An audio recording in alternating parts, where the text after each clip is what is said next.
بسم الله الرحمن الرحيم.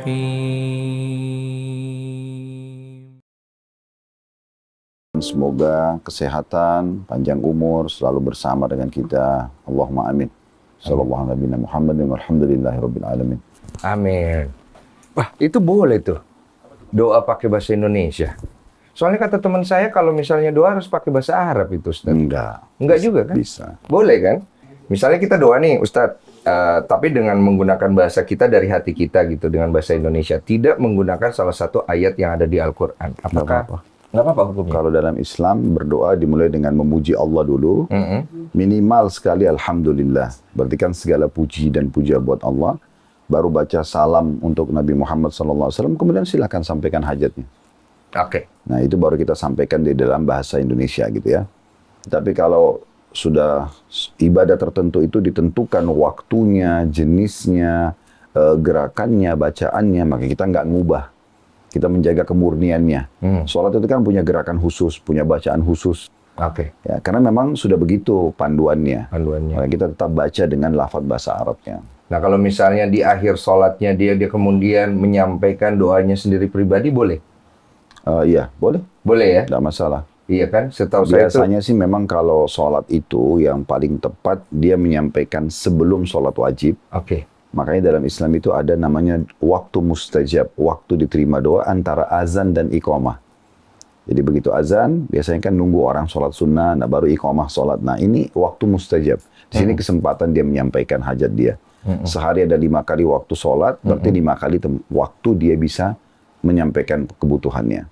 Nah, dalam sholat pun dia boleh menyampaikan di tempat-tempat tertentu, ada 2 titik yang paling tidak, atau 3 tempatnya di dalam sholat itu yang dibolehkan. Yang pertama itu, kalau terlintas ayat Al-Quran yang dibaca tentang surga, tentang neraka, tentang kondisi umat sebelum kita, misalnya ada umat-umat seperti kasus Fir'aun yang dibinasakan oleh Allah misalnya, atau Namrud di masa Nabi Ibrahim. Nah, kita bisa memohon, misalnya lewat ayat surga, ya Allah berikanlah saya surga, karena terlintas ayat tentang surga.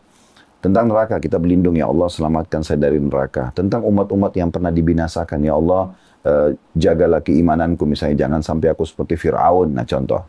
Itu titik yang pertama. Titik yang kedua di saat sujud. Kalau kalian sujud, perbanyaklah doa. Karena paling dekatnya seorang hamba dengan Allah di saat dia sedang sujud. Oke. Nah, kemudian yang ketiga adalah sebelum salam. Jadi memang setelah tahiyat, membaca doa tahiyat itu ada kesempatan membaca doa sebelum salam. Nah 3 titik ini dalam sholat boleh berdoa. Nah, kalau misalnya, ini pertanyaan dari Kristen ya, karena ini Kristen bertanya kali ini, Ustaz. Ini agak beda memang. Jadi pertanyaannya jangan marah ya Ustaz, mohon maaf ya. Kalau enggak mau bilang saja tidak mau. Ada yang bertanya, boleh enggak kalau di Islam itu sholat lebih dari 5 kali begitu? Sebenarnya sih kalau ada yang mengatakan apakah boleh lebih dari 5, khusus yang wajib, sudah tidak boleh. Karena sudah memang ditentukan. Jumlah rakaatnya subuh 2, waktu yang ditentukan, gerakan dan bacanya sudah ditentukan. Duhur, kayak waktu siang tadi ini, itu 4 rakaat. Sebentar lagi azan asar, 4 rakaat. Maghrib menjelang terbenam matahari, 3 rakaat. Yang biasa orang buka puasa. Nah kemudian yang isya, 4 rakaat. Nah ini sudah ditentukan. Rata-rata sih sekitar antara 5-10 menit saja mengerjakannya. Karena ini sholat itu hakikatnya adalah absensi. Absensi? Ya, kita absen kepada Allah. Ya mungkin kalau teman-teman Nasrani kan seminggu sekali ke gereja. Gitu seminggu sekali? Nah kalau ini kita, orang muslim itu sehari 5 kali. 5 kali? Jadi dia kayak melapor gitu. Ya Allah saya tadi aktivitas ini, kalau itu baik terima, kalau itu salah maafkan, nah gitu kan.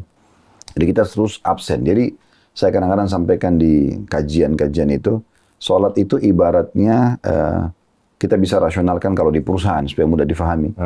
Bagaimana bangganya seorang staff kalau pemilik perusahaan, owner ataupun dirut mengatakan 1 hari kamu bisa masuk ke ruangan saya 5 kali, apa saja kebutuhan kamu silakan sampaikan, saya akan berikan. Nah seperti itulah dia absensi. Paham. Nah seperti itu dari sholatnya. Nah kalau ada yang mengatakan apakah boleh lebih dari 5 kali, kita menjawab kalau dia sunnah tambahan, bukan selain yang wajib tadi. Seperti kan ada sholat namanya qobliyah dan ba'diyah, sebelum sholat wajib dengan sesudah sholat wajib. Contoh misalnya kalau sholat duhur tadi, itu ada sholat qobliyahnya sebelumnya 4 rakaat. Dan sesudahnya juga ada 4 rakaat. Nah kalau ini sholat Jumlahnya boleh 2, boleh 4, gitu kan. Kita boleh milih. Boleh juga kita tidak lakukan, karena itu tambahan. Ada juga sholat malam, kayak sekarang umat Islam kerjakan di Ramadan, tarawih misalnya. Nah itu boleh 2 rakaat minimal, boleh 4, boleh 6, boleh 8, boleh 11, boleh kalau mau lebih, gitu kan. Nah, dia Itu ada boleh. bacanya sendiri. Itu bacanya seperti umumnya sholat. Kapan waktunya nih? Misalnya orang kepengen sekali dia berdoa. Sholat itu berdoa kan ya, Ustadz? Kalau dalam istilahnya berdoa ya. Ya, definisi Berdoa. etimologinya. Etimologinya berdoa kan, syariatnya dengan menggunakan syariat Islam.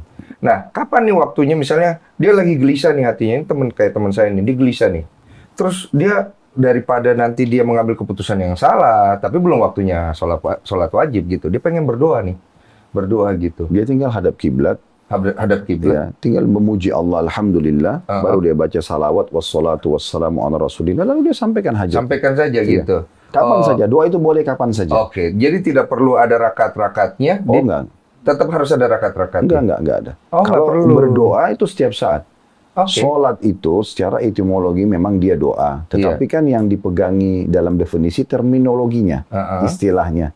Jadi memang dia dimulai dari takbirat, gerakan-gerakan khusus, dimulai dari takbiratul ihram, diakhiri dengan salam. Nah itu diantaranya juga boleh berdoa. Tetapi kalau orang ada hajat, dia tidak harus nunggu sholat. Kapan saja dia boleh berdoa. Oke. Dia boleh berdoa di atas ranjangnya, dia boleh berdoa di ruang makannya, di ruang tamu, Iya. di kendaraan, boleh saja dia berdoa. Dia boleh nggak berdoa di dalam air? Di dalam air. Ada tuh videonya. Ya. Jadi pas dia ruku ya? Sujud, masuklah dia dalam air, Ustaz. Dia masuk ke Oh, dalam karena lagi banjir. lagi banjir. Ah, kenapa? Maksudnya kan dia bisa kan cari mungkin di lantai 2 atau di mana atau di atap. Mungkin dia juga tidak memungkinkan untuk naik ke atap rumahnya. Mungkin rumahnya cuma 1 lantai. Oke. Ya, dan dia tidak mau ketinggalan sholat, dia sujud saja, nggak masalah. Nggak masalah. Iya. Walaupun dia masuk ke dalam air situ. Ya. Karena memang tidak ada tempat. Oh. Dan tidak mungkin seorang muslim meninggalkan sholatnya. Iya. Ya, karena duhur itu misalnya tidak boleh keluar dari waktunya. Kalau dia tidak memungkinkan sholat dalam kondisi berdiri, dia duduk.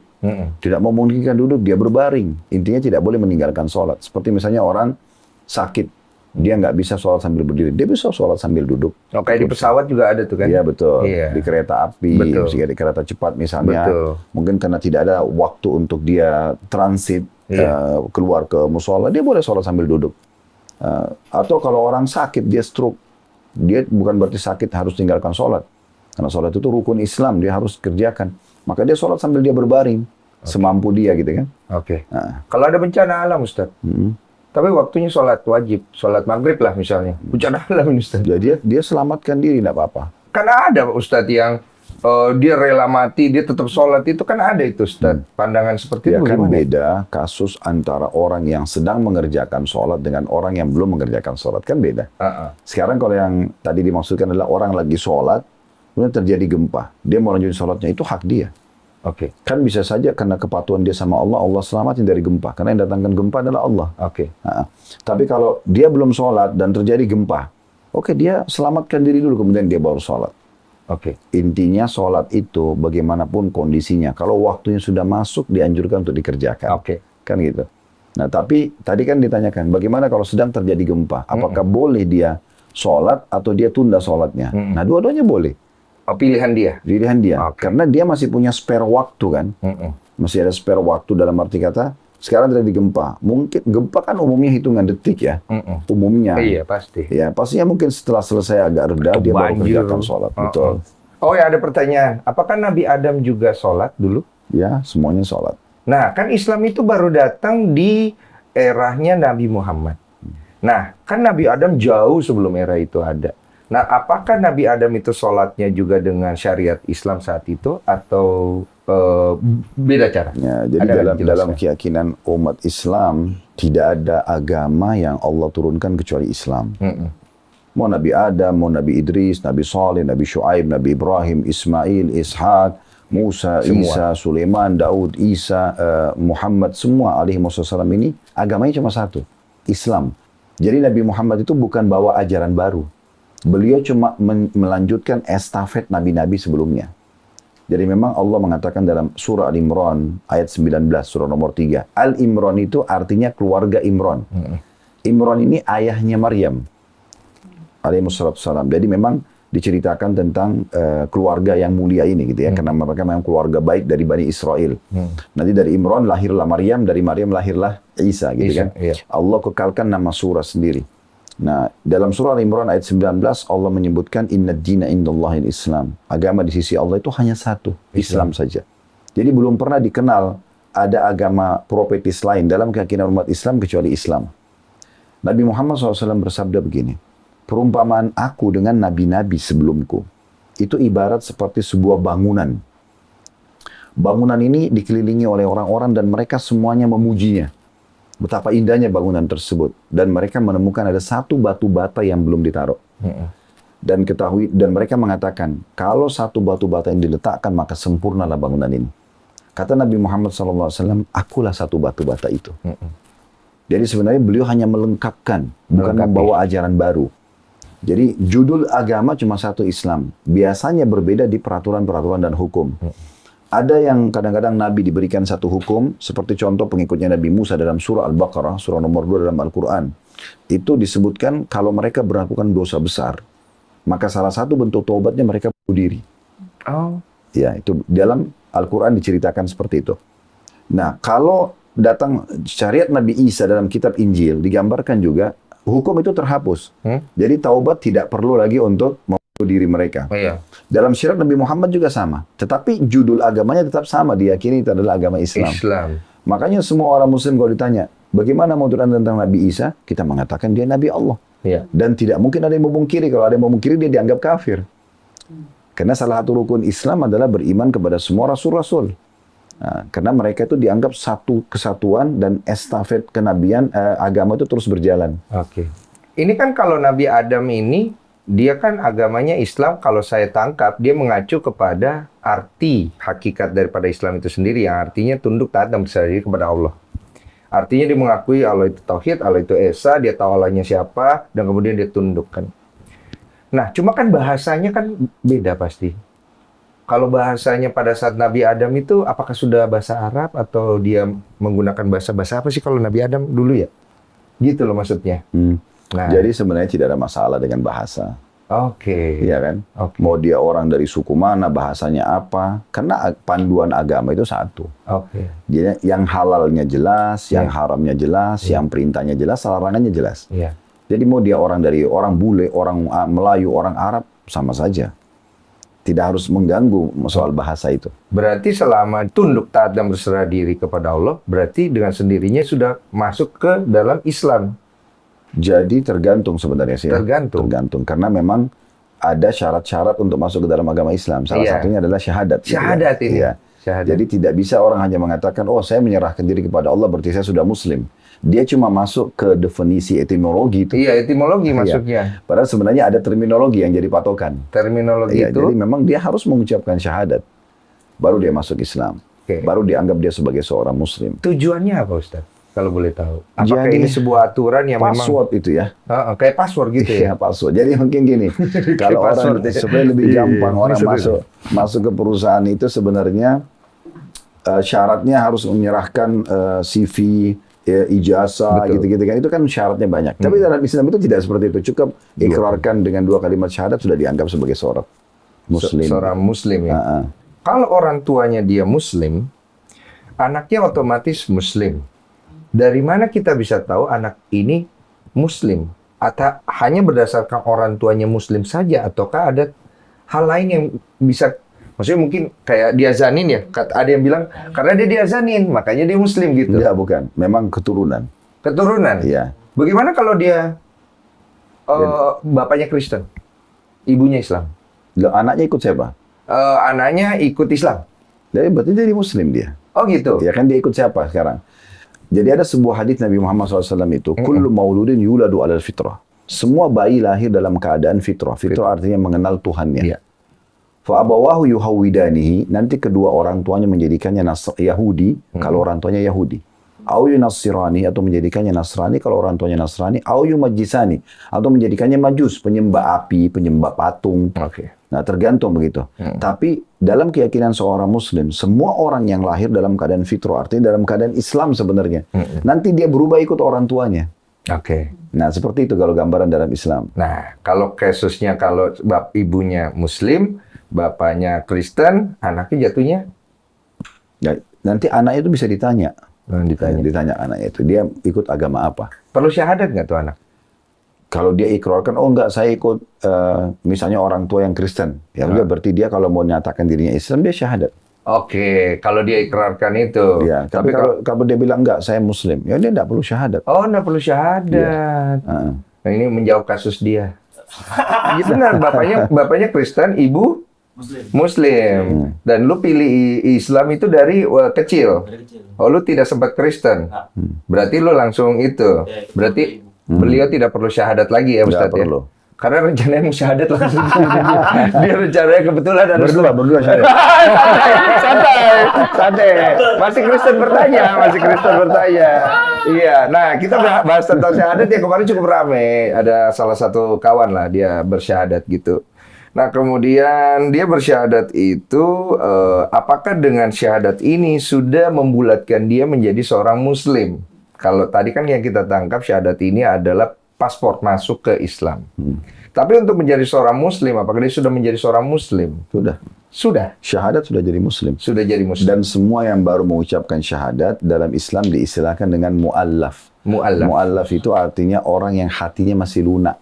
Masih belum faham agama. Oke. Dia masih harus dipandu. Oke. Ya, makanya dia katakan mu'allafati qulubihim, atau yang hatinya masih lunak. Bisa saja dia masih pindah agama, bisa saja dia lalai kalau dia tidak dipandu. Oke. Makanya semua orang yang syahadat itu harusnya segera langsung dipandu, diberikan penjelasan. Oke. Contoh misalnya kalau kami di kantor, ada saja ya, kadang-kadang setiap pekan ada yang datang, masuk Islam. Umumnya sih saya tanya dulu, kenapa masuk Islam? Saya ingin tahu dulu apa sebabnya. Karena ada yang datang ke kantor mau masuk Islam karena pernikahan. Iya, macam-macam. Ya, kadang-kadang sudah datang dengan calon pasangannya. Jadi setelah syahadat dia akan menikah. Ada juga yang datang pada saat itu mungkin karena menganggap Indonesia ini mayoritas Muslim, dia masuk ke satu zona aman karena mayoritas. Iya, ada juga. Ada juga yang masuk Islam mungkin karena faktor ekonomi, ya gitu-gitulah. Jadi saya tanya dulu semuanya. Setelah mereka jawab, baru saya berikan gambaran. Saya mengatakan bahwasanya Islam itu adalah agama, artinya panduan hidup. Setelah syahadat ini, maka semua apapun aktivitas Anda akan diatur oleh Islam. Makannya, minumnya, pakaiannya, pergaulannya, pendapatannya, semua itu akan Islam yang ngatur. Ini boleh atau tidak boleh, ada aturannya gitu. Jadi jangan sampai karena gagal nikah, terus nggak jadi. Jadi dianggap itu Islam jadi nomor 2 kan, atau nggak jadi dapat pekerjaan, atau nggak jadi dapat keamanan. Nah, ini jangan seperti itu. Saya pastikan dulu kalau sudah oke, sudah paham, oke, baru saya pandu syahadat. Karena syahadat itu cuma 1 menit kan gitu. Supaya jangan agama ini dijadikan sebagai bahan mainan. Oh iya, saya hari ini masuk Islam, sebentar saya tinggalkan lagi. Ini menjawab, boleh nggak dia batalkan? Boleh. Dengan makan babi? Seorang Muslim makan babi, apakah membatalkan keislamannya? Tidak. Oh, tidak ya?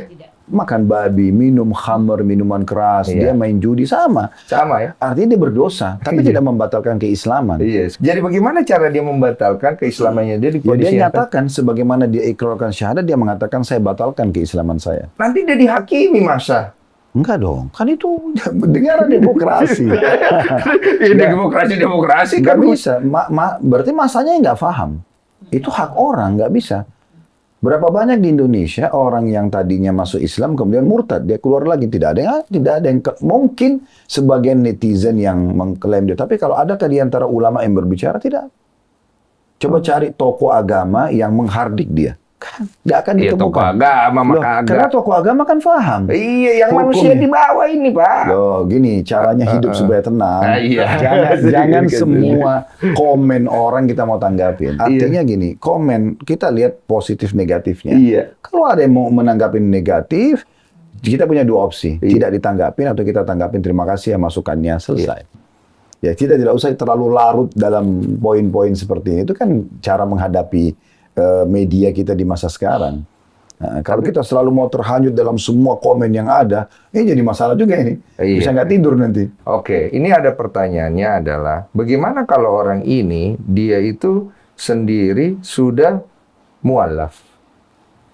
Tapi tiba-tiba dia ngomong, dia masih percaya dengan Tuhan Yesus. dia berkeyakinan bahwasanya Yesus atau Nabi Isa sebagai Tuhan. Dia ngomongnya saya masih percaya Tuhan Yesus. Saya enggak tahu dalam hatinya, saya enggak tahu. Ya kita harus rincian itu, harus dirinci.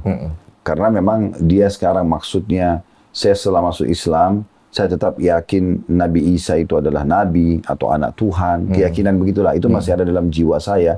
Ini masih dianggap tidak membatalkan. Tidak membatalkan. Iya, karena dia masih mu'allaf, dia masih baru. Dia harus dipandu gitu kan. Dia harus dipandu. Karena memang begini, prinsip dasarnya dalam Islam itu kalau sudah ada orang yang pengen masuk Islam, memang sebaiknya dipandu syahadat. Ya, secepat mungkin dia dipandu syahadat. Nanti dia belajar, kan begitu. Karena pernah ada satu kasus di Makassar waktu itu, saya masih di sana. Ada satu anak pengajian gitu ya, dia datang ke saya, dia bilang, Ustadz, ini teman saya, udah 1 tahun lalu mau masuk Islam, tapi saya kasih dulu buku ini, silakan kamu baca buku ini ya. Gitu lah. Nah sekarang dia datang, dia mau syahadat. Terus saya tanya, memang waktu itu sudah masuk Islam? Dia bilang sudah mau, Ustaz. Sebenarnya saya tinggal dipandu, tapi teman saya ini suruh saya baca buku dulu. Jadi saya tegur yang muslimnya. Saya katakan bukan seperti itu, karena dia sudah mau syahadat. Harusnya dipandu dulu syahadat, baru kemudian dikasih buku. Nah, gitu. Beda antara orang yang sedang mengatakan, saya mau pinjam buku dulu, saya mau baca dulu ya tentang Islam. Itu baru kita kasih. Kan, gitu. Disegerakan lah. Ya kalau ini orang kan memang, saya datang memang saya mau masuk Islam, ayo pandu Jangan saya. ditunda. Jangan ditunda. Oh itu maksudnya. Ya, makanya pernah ada di masa Nabi Muhammad SAW, orang begitu, dia mengatakan, saya ingin masuk Islam. Lalu langsung dipandu oleh Nabi SAW dulu. Setelah masuk Islam, baru kemudian diajarkan tentang apa itu Islam. Paham. Nah, apabila orang ini kan masuk ke Islam, dia mengucapkan 2 kalimat syahadat yang memiliki arti tiada Tuhan selain Allah, saya bersaksi bahwa Nabi Muhammad adalah utusan Allah. Apabila dia belum mengenal nih Nabi Muhammad, kan belum mengenal tuh bahasanya belum mengetahui tentang beliau, belum membaca tentang beliau, itu kan kita anggap masih belum mengenal gitu. Kemudian dia mau masuk ke Islam, tapi dia sendiri mengucapkan bahwa tiada Tuhan selain Allah. Oke lah, kalau tiada Tuhan selain Allah, Tuhan itu satu, mungkin dia meyakini Tuhan ini satu gitu kan. Tapi saya bersaksi bahwa Nabi Muhammad adalah utusan Allah, dia kan belum mengenal, belum tahu nih. Apakah sah itu? Sah. Sah juga? Gak ada masalah. Jadi ucapan itu, apakah dia ikuti dengan keyakinan sepenuhnya, atau pengetahuan sepenuhnya atau belum, tetap dianggap sah. Pengucapan syahadat itu sudah dianggap sah. Kan nanti dia belajar. Nanti dia belajar. Orang Islam pun sekarang yang sudah ada dalam keadaan Islam, kalau kita tanya secara rinci tentang Nabi Muhammad, mungkin tidak semuanya juga tahu.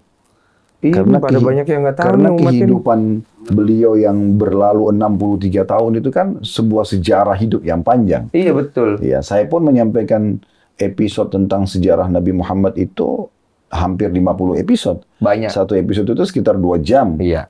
Rincian dari pertama sebelum lahir, pada saat lahir, anak-anak, remaja, menikah, kemudian punya keturunan, terus dinobatkan jadi Nabi di umur 40 tahun. Nah setelahnya 23 tahun berdakwah, 13 tahun fase Mekah, 10 tahun fase Madinah. Ini butuh rincian yang panjang. Kebetulan ada pertanyaan seputar itu. Sedikit saja, karena itu kan pasti panjang. Ini pertanyaan cukup, saya juga bingung jawabnya. Karena dari Kristen bertanya, pada saat ada yang membaca tentang kisah Nabi ketika dia bertemu dengan Jibril di awal kenabiannya beliau. Di saat itu, Nabi itu disuruh baca Iqra. Nah, mereka bingung yang disuruh baca apa? Apakah di situ ada buku Al-Quran? Apakah di situ ada surat? Apakah di situ apa gitu loh? Disuruh ikutin Jibril. Disuruh ikutin. Ya, jadi itu 5 ayat pertama dalam surah Al-Alaq. Ayat pertama itu memang bunyinya Iqra bismi rabbikal ladzi khalaq. Bacalah atas nama Tuhanmu yang menciptakan. Maksudnya ikutin. Iya, ikutin. Makanya kan Nabi Muhammad SAW akhirnya mengikuti Jibril di 5 ayat pertama itu. Bukan disuruh membaca sesuatu. Enggak. Enggak. Maksudnya memang Iqra itu potongan awal ayat. Nangkep loh. Lu yang Islamnya pasti nggak tahu? Nggak tahu gue, Bang. Iya, jadi disuruh mengikuti, artinya disuruh mengulangi. Ya, makanya surah itu kan awal ayatnya adalah Iqra bismi rabbikal ladzi khalaq. Bacalah atas nama Tuhanmu yang menciptakan gitu ya. Kalau bahasa kita tuh di telepon jangan lupa baca doa gitu ya, baca ini gitu ya. Artinya, jadi kan memang itu wahyu pertama. Maka ada beberapa metode wahyu. Yang pertama Jibril datang selaku memang pimpinan malaikat menyampaikan ke semua nabi-nabi, termasuk Nabi Isa, Nabi Musa, semua itu Jibril yang datang membawa wahyu. Nah, bisa dengan cara Jibril langsung mendiktekan ayat itu. Bacalah hai Muhammad ayat pertama, ayat kedua, ayat ketiga, begitu ya. Bisa juga Jibril mengilhamkan di dalam hati. Jadi tiba-tiba sudah ada dalam hati Nabi Muhammad dan beliau tinggal menyampaikan. Kadang-kadang beliau lihat dalam mimpi. Nah, gitu kan. Jadi ada banyak metode-metode dalam penerimaan wahyu itu. Oke, berarti yang saya tangkap itu Al-Quran itu tidak langsung turun dari langit, bukan begitu ya jalan ceritanya ya. Enggak, tapi lewat perantaraan Jibril kepada Nabi, lewat pewahyuan yang dibawa oleh Dan Jibril. dia dalam proses 23 tahun. Oke. Jadi 13 tahun fase Mekah dikenal dengan ayat-ayat Makkiyah. Iya. Dan maksudnya ayat turun di Mekah itu umumnya berbicara tentang umat sebelum kita. Iya. Tentang surga dan neraka, tentang kematian, untuk menyadarkan manusia. 10 tahun fase Madinah dikenal dengan ayat-ayat Madaniyah, ini bicara masalah hukum. Udah mulai ada perintah puasa, udah mulai ada perintah zakat, udah mulai ada perintah jihad dan seterusnya. Ustaz, berarti Al-Quran itu ditulis? Al-Quran awalnya belum ditulis. Belum kan ya?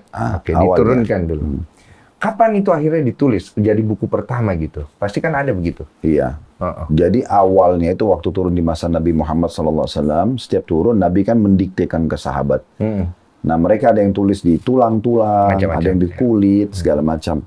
Nah sampai tiba di masanya Utsman bin Affan. Utsman bin Affan. Bin Affan. Ya, jadi kan ada 4 orang sahabat yang tadi saya bawain buku itu. Iya. Kan ada Abu Bakar. Nah itu pengganti Nabi yang pertama.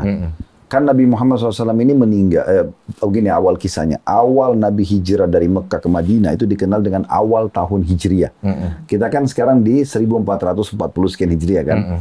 Nah, dari mana awal historinya tahun Hijriah 1400 tahun lebih itu? Dari mulai Nabi hijrah dari Mekah ke Madinah itu dikenal dengan tahun 1 Hijriah. Nah, Nabi tinggal di Madinah sampai awal tahun 11 Nabi meninggal. Nah, yang gantikan pertama Abu Bakar. Ini dikatakan khalifah pertama, pengganti pertama, tahun 11 sampai tahun 13. 2 tahun. Setelah beliau meninggal digantikan oleh Umar bin Khattab, khalifah yang kedua, 13 sampai 23. Sahabat beliau ini kan ya? Yang hidup pada saat betul. Ini bersamaan orang-orang yang paling dekat dengan beliau dan yang paling banyak memahami ilmu agama gitu kan. Betul. Dari tahun 13 sampai tahun 23. Kemudian setelah meninggal Utsman bin Affan. Nah, ini yang akan kita bahas nanti. Utsman bin Affan ini cukup lama dia, dari tahun 23 sampai 37 kurang lebih. Tapi dia masih ketemu Nabi Muhammad itu. Ya, ini anak mantu Nabi. Ya, karena anak Nabi menikah sama beliau. Setelah meninggal baru Ali bin Abi Thalib. Nah, itu tahun 37 atau tahun 38 sampai tahun 40. Nah, ini dikenal dengan masa Khulafaur Rasyidin. Nah, di masa Utsman bin Affan itu cukup banyak orang-orang yang masuk Islam dari selain orang Arab. Dan dialek mereka kan beda-beda. Sehingga muncullah berbagai macam dialek dalam membaca Al-Quran itu. Maka Utsman bin Affan sepakat dengan para sahabat Nabi yang masih hidup, ini kayaknya harus ada solusinya. Maka kita coba kembalikan bacaan ke bahasa Arabnya orang Quraisy. Orang Quraisy itu orang penduduk Mekah asli, yang memang Al-Quran turun awalnya di situ. Dikenal dengan bahasa Fusha. Jadi sekarang Al-Quran itu bahasa Fusha, bahasa asli orang Arab gitu. Bahasanya sangat teratur grammarnya gitu ya. Nah, dikembalikanlah dan disusunlah ke satu bahasa itu. Disusunlah semua dalam bentuk tulisan waktu itu masih dalam kulit. Tapi sudah dalam bentuk mushaf namanya, sudah dalam bentuk buku. Tapi bahannya kulit. Ya, dengan kembali ke satu dialek, satu model bacaan. Nah, seperti itulah. Dari situ awalnya, di awal, ya. Oh, di situ awalnya kemudian dia berkembang gitu. Oke, udah paham ya sampai situ ya. Oke, kita lompat-lompat nih, ada pertanyaan dari netizen yang beda-beda. Pertanyaan pertama ini dari Kristen ini, dia bertanya, apakah semua orang Islam masuk surga? Apakah semua orang Islam? Iya. Jawabannya iya. Pasti. Iya apa insya Allah? Enggak, iya. Loh, insya Allah itu dalam Islam pasti loh. Pasti. Ya, jadi soalnya ada yang bilang mungkin. Enggak, kalau ada seorang Muslim yang dia mengatakan, diundang misalnya, kamu datang ke rumah saya, dia mengatakan insya Allah, berarti itu pasti. Oh. Insya Allah itu bukan berarti meraba-raba ya. Iya. Karena insya Allah itu artinya kalau Allah mengizinkan, berarti pasti. Kalau dia tidak datang, berarti betul-betul Allah menghalangi dia. Dalam arti kata sini, dia ada halangan udzur, kayak sakit, kayak ada gempa, bencana alam. Jadi, nggak boleh insya Allah itu digunakan untuk hal yang raba-raba. Iya, karena pada prakteknya kan Begitu dia bilang, insya Allah saya datang. Insya Allah saya datang. Tapi dia nggak datang. Nah, itu keliru. Nah, terus Karena- kemudian dia bilang, ya Allah tidak mengizinkan. Dia belok gitu. Nah, Dia belok gitu. itu secara individu keliru, nggak bisa begitu. Keliru ya? Harusnya dalam hukum Islam tidak begitu. Kalau sudah mengatakan insya Allah, malah itu keberkahan dia dapatkan. Ya, keberkahan. Justru dia mengatakan dengan izin Allah, atau kalau Allah izinkan itu berarti dia minta Allah akan mudahkan dia. Oke. Pilihkan bagi dia yang terbaik, datang atau tidak, kerja atau tidak, nikah atau tidak, kan Iya, gitu. iya. Nah, itu insya Allah memastikan itu. Oke. Sebenarnya begitu. Berarti kalau tadi jawabannya pasti, insya Allah itu pasti masuk surga, berarti siapa yang menjamin pasti masuk surga? Nah, Nabi Muhammad SAW sendiri, beliau mengatakan, semua tidak akan masuk surga kecuali jiwa muslim. Bahasa jiwa ini sebenarnya, ya dianya, Iya, rohnya. karena kita nggak mungkin roh itu masuk surga sendirian. Iya. Kan Fisiknya gitu. kan nggak ikut. Iya. Nah, juga dalam sebuah hadis akan dikeluarkan dari neraka siapapun dalam hatinya seperti biji sawi dari kalimat la ilaha illallah. Artinya dia muslim. Jadi kan gini, ahli surga itu kan dibagi menjadi dua. Kalau dalam Islam, ada yang masuk surga dari awal, memang dia lolos gitu ya tanpa hisab, karena memang amal baiknya banyak banget. Ada itu. Ada. Kan para nabi-nabi, kan mereka masuk surga tanpa hisab kan. Oh, kalau Nabi itu udah digambarkan dia tanpa hisab. Ya, atau misalnya ada memang orang yang sangat soleh, dia sangat baik. Ada juga. Selama hidupnya itu udah 24 jam, dia mengontrol terus dirinya. Ya tidak ada yang haram, dia selalu dari kewajiban kepada kewajiban yang lain. Sibuk dari sholat ke sholat, dari puasa ke puasa, dari Jadi nggak ada yang- dosa dong? Iya, bisa dikatakan begitu sebenarnya. Oh, oke. Mungkin kalaupun ada pelanggaran kecil sekali, jadi sehingga dia ini sebenarnya apa yang mau dihukum, dia nggak ada gitu. Paham kalau itu. Nah ini bisa. Makanya ada beberapa orang di masa Nabi Muhammad SAW, beliau tunjuk, beliau mengatakan, seperti tadi yang Abu Bakar, Umar, beliau tunjuk, Abu Bakar di surga, Umar di surga, Utsman di surga, beliau tunjuk. Karena memang orang-orang ini sudah terlihat, dan Allah turunkan wahyu, ini orang-orang ahli surga nih, disebutin nama mereka. Ada juga orang yang masuk surga, masih sama kelompok yang ini, yang pertama ini, dia masuk surga tapi ditimbang dulu amalnya. Nanti kalau di hari kiamat amal baiknya lebih berat daripada amal buruknya, masuk surga. Nah gitu kan, ini golongan pertama yang masuk surga. Golongan kedua dikenal dengan usatul mukminin. Maksudnya orang-orang beriman tapi masih dominan dosa daripada amal baiknya. Contoh misalnya, dosanya 1000, amal solehnya 900. Dia masih selisih 100. 100 ini harus dibersihkan dulu di neraka. Oh, dicuci ibaratnya. Iya. Setelah dia bersih, dimasukkan ke surga. Nah, semuanya orang muslim itu, walaupun dia masuk neraka dulu, dia akan masuk ke dalam surga. Tapi setelah pembersihan. Nah, surga dan neraka di dalam Islam dengan di dalam agama lain, anggaplah Kristen, apakah sama Ustaz kalau di dalam Islam itu sendiri? Sebatas ilmu saya ya, semua agama profetis, Yahudi, Nasrani, dan Muslim, saya yakin sama surganya. Sama surga. Saya yakin sama. Ya. Menurut keyakinan saya yakin pasti sama. Karena sebenarnya penyampaian tentang masalah alam akhirat ini, surga dan neraka itu, dan bersumber dari nabi-nabi memang yang Allah utus, itu saya yakin tidak ada perselisihan dalam masalah Tidak itu. ada perselisihan surga Maksudnya ya. jenis surganya itu ya, dan jenis nerakanya. Iya. Tapi mungkin yang berbeda adalah bagaimana sampai ke sananya kan gitu. Iya, betul. Nah, tapi kalau kita tanya bicara masalah fisiknya, pasti ini adalah ya sama. Oke, bisa nggak yang Kristen sampai ke surga yang sama ini dengan jalur Kristen? Oke. Dalam keyakinan umat Islam itu berlaku di masa Nabi Isa. Oke. Selama Nabi Muhammad belum diutus. Oh, Ya. jadi yang sudah meninggal di zaman Nabi Isa tuh bisa nyampe tuh? Iya. Nah, kalau... Karena bagi seorang Muslim itu semua dianggap Muslim. Oke. Jadi gini kan, kan Allah mengutus Nabi dan Rasul ya. Iya. Perbedaan definisi sederhananya, Nabi itu seseorang yang Allah utus tidak membawa ajaran baru.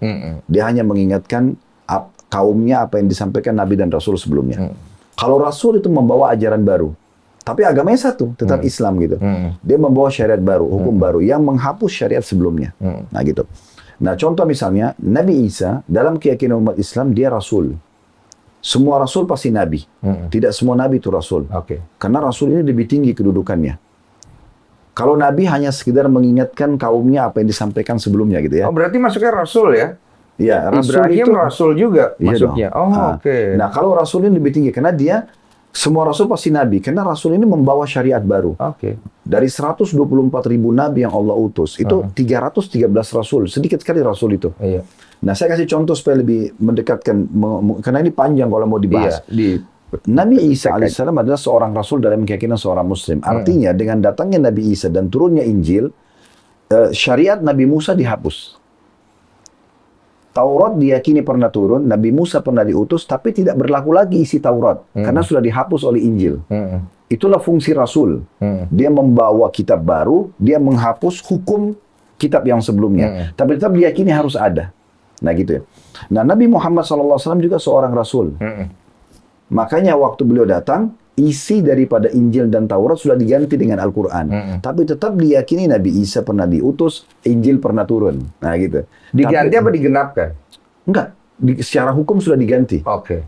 Jadi tidak berlaku lagi hukum yang ada dalam Injil dan dalam Taurat. Sebagaimana tadi waktu sebelum Nabi Muhammad diutus, waktu Nabi Isa saja, isi Injil menghapus isi Taurat. Makanya sekarang teman-teman Nasrani kalau ditanya misalnya, bagaimana keyakinan Anda tentang orang Yahudi? Mereka bisa mengatakan mereka kafir. Karena tidak meyakini Isa. Nabi Isa. Iya, karena berhenti di Nabi Musa. Berhenti Nabi Musa. Sementara ada kitab yang sudah datang sekarang, ada rasul yang datang. Harusnya mereka sempurnakan keyakinan mereka. Iya. Nah begitu, itu estafetnya. Makanya itu Nabi Muhammad diutus dan Al-Quran turun juga, mereka harus lanjutkan estafet itu. Ini berdasarkan pandangan Islamnya seperti Ya, itu. kita kan bicara pandangan Islam. Iya, pandangan Islamnya begitu. Jadi yang Kristen harus melanjutkan estafetnya ke Islamnya gitu. Betul. Oh. Dengan paham. tidak menghapus keyakinan tentang Nabi Isa sebagai utusan Allah. Injil pernah turun. Bagaimana kalau misalnya dia seorang Kristen, dia percaya, dia ikut Yesus, Isa dan Yesus sama nggak nih sebenarnya? Sama ya, oke.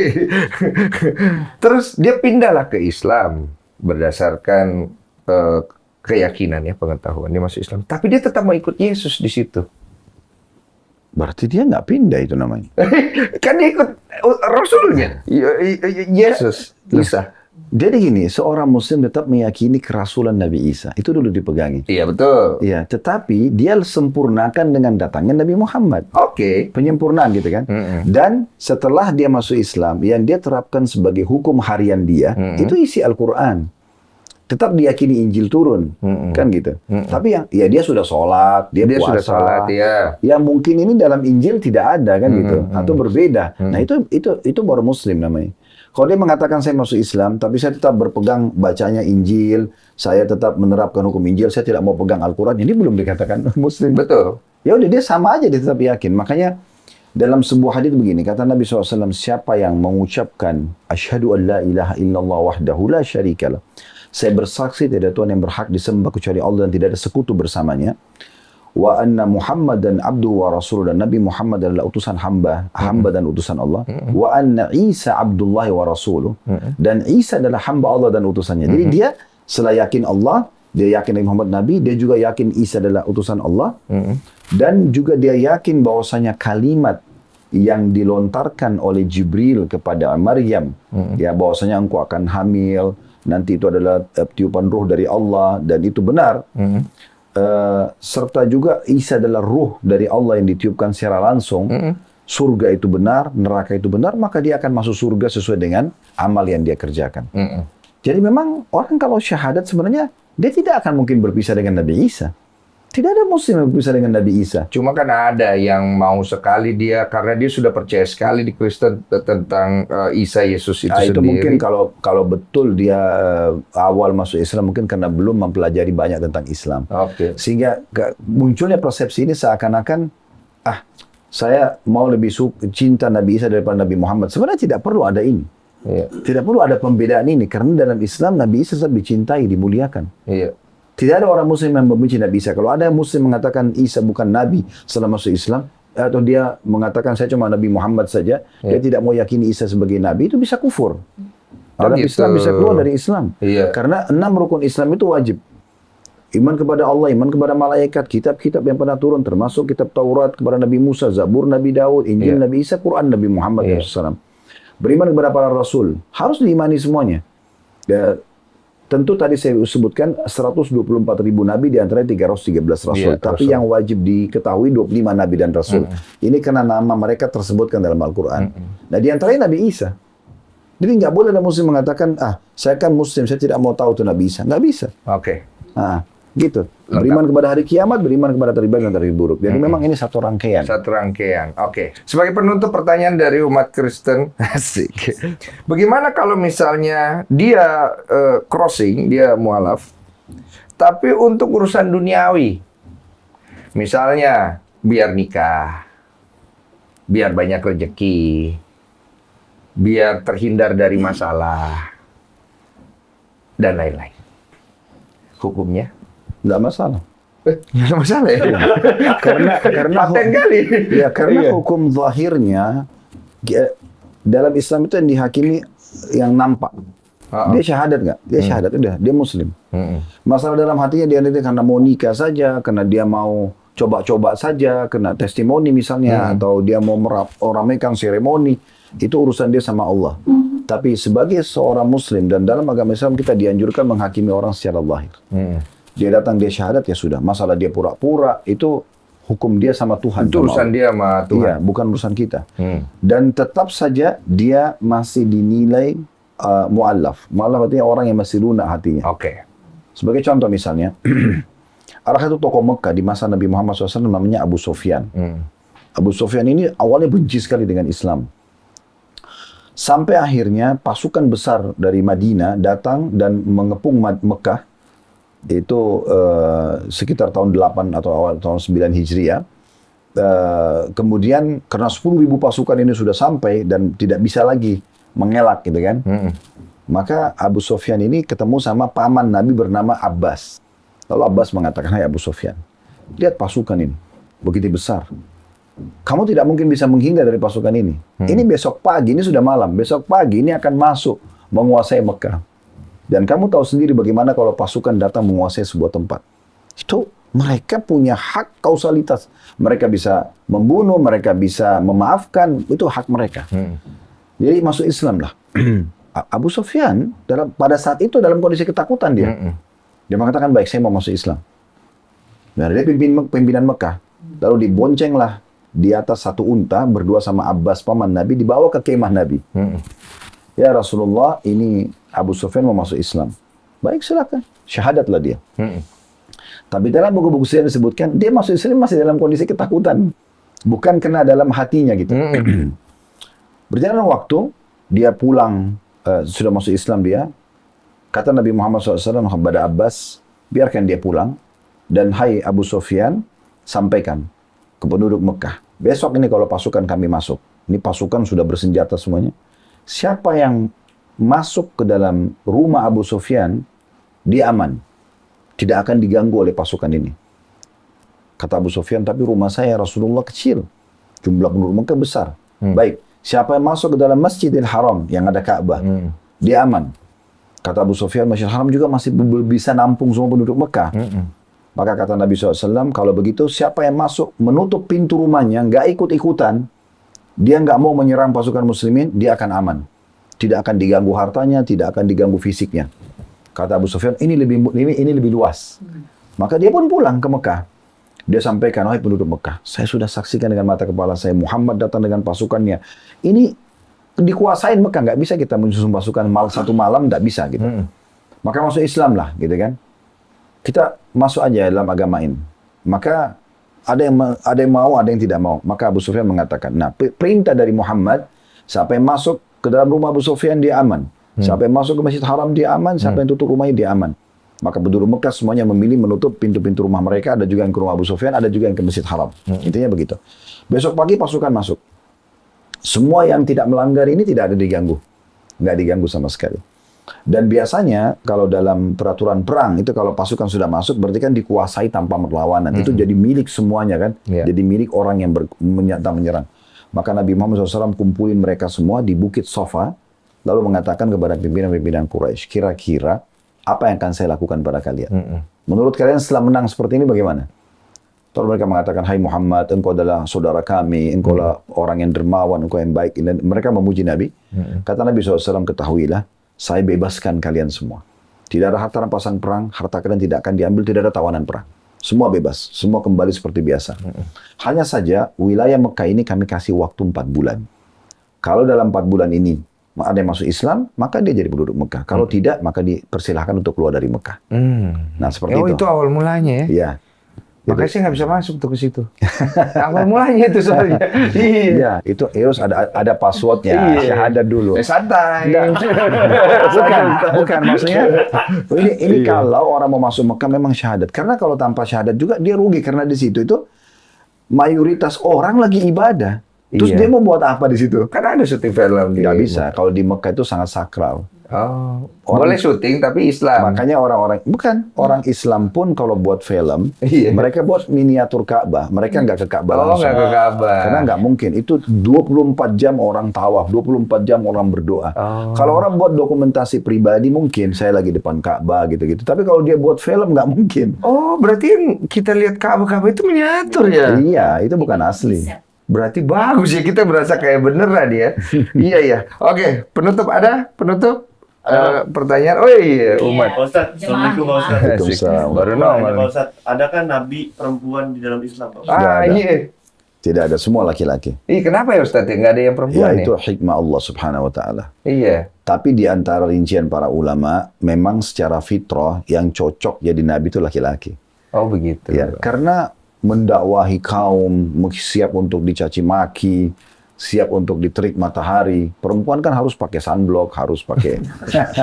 Siap dia katanya. Bukan. Tapi ini Beda, karena lucu. Iya. Karena kalau perempuan itu pasti akan lebih banyak pernak-perniknya lah. Iya. Kita kalau mau keluar nih, saya sekarang janjian misalnya sama Mas Denai, kita keluar yuk. Ayo, udah pakai baju jalan langsung. Ke perempuan kan nggak Ini kan mungkin. kita bicara nabi kan. Loh, kalau lingkup janjian untuk keluar saja butuh dandan, apalagi kalau tugas nabi ini bukan main-main. Betul. Karena tidak ada nabi itu yang mulus-mulus saja, tidak ada. Semua nabi itu pasti akan ada penolakan dari kaumnya, dan penolakan ini bukan main-main. Iya. Nabi Muhammad itu dilemparin batu, berdarah kaki beliau, Paham kan, kalau itu. diusir, dianggap penyihir, dianggap pendusta. Padahal tadinya orang yang sangat terpercaya, kan gitu. Ini perjuangan luar biasa. Mungkin kalau perempuan lebih terbawa perasaan nanti. Ya kan gitu. Ini kan nggak bisa pakai perasaan dalam perjuangan seperti ini butuh hal yang besar. Tapi kalau untuk Seperti pemimpin, juga contoh misalnya, maaf saya potong dulu, kayak panglima perang. Harus laki-laki tuh. ada yang perempuan. Loh bukan, musuh sudah datang. Wajib jadi ada, wajib jadi. Bukan. Iya. Itu kan kasuistik. Ya, Karena sudah sedang terjadi peperangan, lalu membutuhkan pemimpin. Tapi kalau dari awal, kalau sedang serang musuh, dia bisa lawan pakai celana pendek pun masih oke kalau laki-laki gitu kan. Nah seperti itulah. Jadi mungkin lebih kepada fitrahnya, bawaannya. Fitrah. Iya. Jadi memang mungkin juga pada saat kalau seorang nabi terus dia melahirkan, ada waktu di mana dia berhenti dalam berdakwah. Contoh-contoh dia harus menyusuin, ada masa dia lagi haid, gangguan kejiwaan, kadang-kadang kan ada emosional. Betul. Nah itu tidak ada pada laki-laki. Memang fitrahnya laki-laki itu untuk alam luar rumah. Iya. Makanya laki-laki itu disuruh sholat berjamaah di masjid, disuruh cari nafkah, disuruh berjihad. Fitrahnya. Iya. Kalau perempuan memang lebih kepada di rumah, karena nanti dia hamil, dia menyusui, dia lebih banyak perasaan. Iya. Laki-laki tidak mungkin itu kan, seperti itu. Tapi tidak menutup kemungkinan apabila seorang wanita itu boleh saja jadi pemimpin kan? Oh boleh. Boleh. Tapi kan di kasus-kasus tertentu. Kasus tertentu. Tidak semuanya. Bukan Islam menentang itu kan? Oh enggak. Oke. Tapi Jadi kan salah ada kasus misalnya contoh. Ada satu lembaga mayoritasnya perempuan semua. Kan butuh juga perempuan pemimpinnya. Betul. Kayak kepala sekolah, kayak apa gitu ya. Tetapi memang gini, laki-laki dan perempuan itu kan memang secara fitrah, karakter pun itu beda. Karakter. Laki-laki itu kan dominan akal. Akal itu masalah solusi. Kalau perempuan itu dominan perasaan. Perasaan itu bukan masalah solusi, tapi dia lebih terhanyut perasaan, baru kemudian dia memikirkan solusinya. Contoh misal, seorang laki-laki lagi setir mobil, dan ban mobilnya pecah. Bocor misalnya. Pikiran, karena dia dominan akal, dia langsung pikir, oh bocor, solusinya bengkel. Kalau perempuan tidak begitu, dia turun, dia renungin dulu ban itu, kenapa pecah. Baru kemudian nanti lama memikirkan solusinya. Itu dominan perasaan namanya. Nah itu memang perbedaan karakter di situ. Jadi cukup clear lah masalah itu. Artinya bisa saja, tapi kasuistik. Gitu, tidak umum. Dan ini kan saling melengkapkan nanti. Sekarang kalau laki-laki harus mengerjakan semua pekerjaan luar, cari nafkah, sholat berjamaah, ngantar jenazah, perempuan juga sama. Ini siapa yang mengurus rumah nih? Ada Mbak? Itu kan perempuan. Lah, Lu jangan ketawa loh. Iya perempuan ya. itu kan perempuan. Iya, Dwiki laki-laki ya. Terlepas daripada mbak atau majikannya. Tapi kan kita kan bicara perempuan dan laki-laki. Iya, iya. Sekarang siapa yang mau urus rumah ini? Kalaupun ada mbak di rumah, kan tetap harus ada pimpinannya. Paham. Kamu hari ini masak ini ya, kamu bersihin begini ya, ada yang mengawasin. Kan harus ada supervisinya nih. Betul, paham. Jadi itulah jawabannya.